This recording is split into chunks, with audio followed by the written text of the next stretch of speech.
नमस्कार।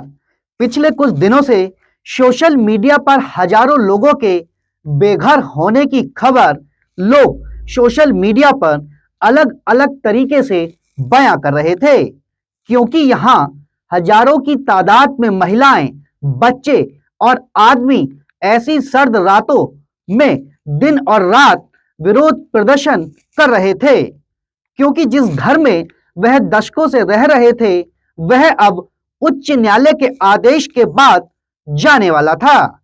घरों पर बुलडोजर चलाने की पूरी तैयारी कर ली गई थी। घर खाली करने का 7 दिनों का अल्टीमेटम दे दिया गया था। 7,000 पुलिसकर्मी व 15 कंपनी पैरामिलिट्री फोर्स की तैनाती की तैयारी की गई थी।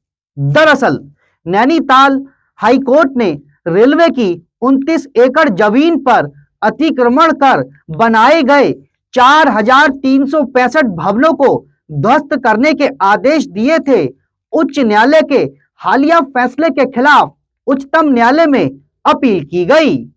सुप्रीम कोर्ट ने हल्द्वानी के भनभूलपुरा इलाके में रेलवे की जमीन से अतिक्रमण हटाओ अभियान चलाने के उत्तराखंड हाईकोर्ट के फैसले पर अब रोक लगा दी है। इसके साथ ही सुप्रीम कोर्ट ने उत्तराखंड सरकार और भारतीय रेलवे को नोटिस भी जारी किया है। इस मामले में उत्तराखंड हाईकोर्ट ने रेलवे की जमीन पर रह रहे लोगों को हटाने का आदेश दिया था, जिसके बाद प्रशासन ने 4,000 परिवारों को जगह खाली करने का नोटिस दिया था।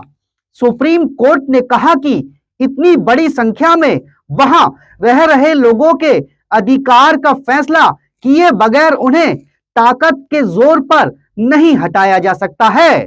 कोर्ट ने इस मामले को एक मानवीय समस्या बताया है। सुप्रीम कोर्ट ने कहा कि अतिक्रमणकारियों को वहां हटाने उनके पुनर्वास के लिए कोई रास्ता खोजा जाना चाहिए। सुप्रीम कोर्ट ने यह भी कहा कि भनभूलपुरा में कब्जाधारियों के दस्तावेजों की जांच होनी चाहिए, क्योंकि उनमें से बहुत से लोगों ने वो जमीन नीलामी में खरीदी थी। जस्टिस संजय किशन कौल और जस्टिस अभय ओका की खंडपीठ ने यह भी कहा कि इनका मूल्यांकन किया जाना चाहिए और उन्हें हटाए जाने से पहले उन्हें उनके पुनर्वास की योजना तैयार कर लेनी चाहिए।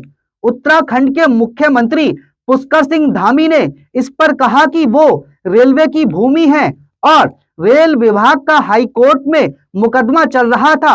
हमने पहले ही कहा था कि जो भी न्यायालय का आदेश होगा हम उसके अनुरूप आगे की कार्रवाई करेंगे। काफी समय से सोशल मीडिया पर हल्द्वानी के इस धरने को ट्रोल किया जा रहा था।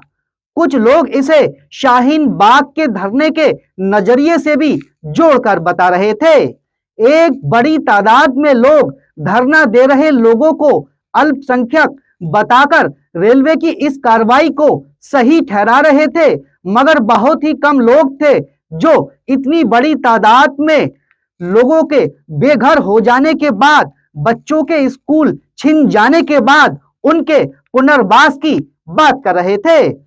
जस्टिस संजय किशन कौल और जस्टिस अभय ओका की खंडपीठ की टिप्पणी के बाद साफ है कि सर्वोच्च न्यायालय ने भी कहा है कि यहां रह रहे लोगों को हटाए जाने से पहले उनके पुनर्वास की योजना तैयार की जानी चाहिए। कोर्ट के इस फैसले के बाद यकीनन सर्द रातों में विरोध प्रदर्शन कर रही महिलाओं और बच्चों के साथ उन लोगों के चेहरे पर खुशी लौटी होगी जिनको अब नाउमीदी दिख रही थी। कल किसी और मुद्दे के साथ आपसे होंगे मुखातिब, तब तक के लिए नमस्कार।